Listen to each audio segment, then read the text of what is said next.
तर नमस्कार सर्वांना, स्वादश्री किचनमध्ये मी शीतल अंबाडे आपले खूप खूप मनापासून स्वागत करत आहे।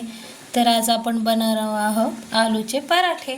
त्यासाठी लागणारे साहित्य आहे बटाटा जो की आपण किसून घेतलेला आहे, लाल तिखट, हिरवी मिरची, अद्रक लसूण पेस्ट, लिंबू, कढीपत्त्याचे आपण कोथिंबीर आणि कढीपत्ता याचे आपण छोटे छोटे काप करून घेतलेले आहेत, मीठ, जिरं आणि हळद।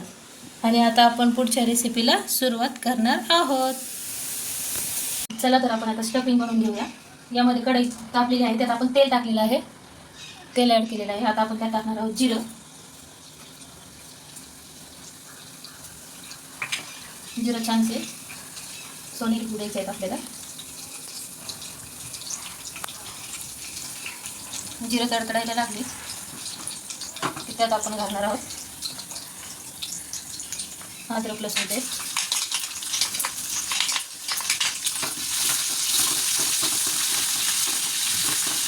जास्त लालसर होऊ द्यायचं नाही आपल्याला, फक्त याचा उग्रपणा आपण काढून घेणार आहोत।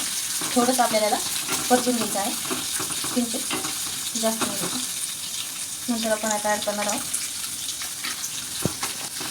कढीपत्ता, कढीपत्ता झाल्यानंतर आपण ॲड करणार आहोत हळद।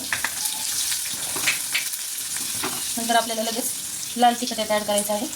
त्यात आपण हिरवी मिरची, थोडीशी चवीपुरती हिरवी मिरची ॲड केलेली आहे। आणि आता सर्वात शेवटी आपण त्यात ॲड करणार आहोत बटाटा।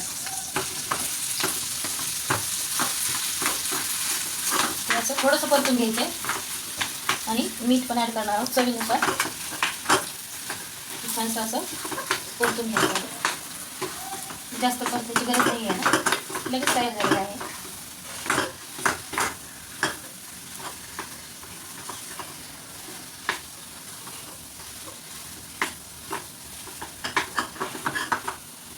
आणि आता आपण यात थोडंसं लिंबाचा रस ॲड करणार आहोत, लास्टला करायचा तो ॲड चवीनुसार। आणि आता आपण हे हलवून गॅस बंद करून घेणार आहोत, बस थोडासाच टाकायचा लिंबाचा रस, चवीनुसार छान टेस्ट येते लिंबाच्या रसामुळे। आणि आता हे आपलं स्टफिंग तयार झालेलं आहे, ते थोडंसं थंड होऊ देणार आहोत आणि लगेच आपण पराठे करायला घेणार आहोत। अशा पद्धतीने आपण स्टफिंग भरून घेणार आहोत।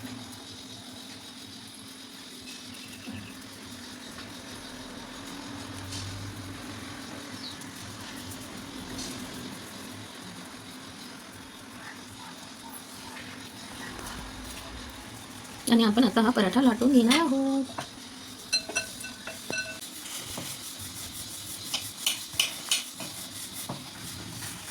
आधी कडा छानशा लाटून घ्यायच्या आहेत आपल्याला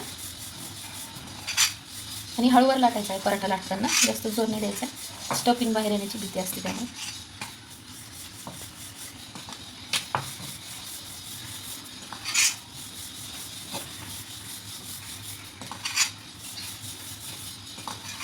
मस्त असं भाजून घ्यायचा आहे हा पराठा आपल्याला। आता मस्तपैकी आपण याला बटर लावून घेणार आहोत छानसं असं। आणि हा आपला तयार झाला आहे संडे स्पेशल पराठा। अगदी सुंदर दिसतंय। तर हा तयार झाला आहे आपला संडे स्पेशल आलू पराठा। याला आपण सॉस किंवा लोणच्या सोबतही खाऊ शकतो। आणि तुमचा अमूल्य वेळ मला दिल्याबद्दल खूप खूप आभार। असंच माझ्या स्वादश्री चॅनलला सबस्क्राईब, शेअर आणि लाईक करत राहा। Thanks for watching.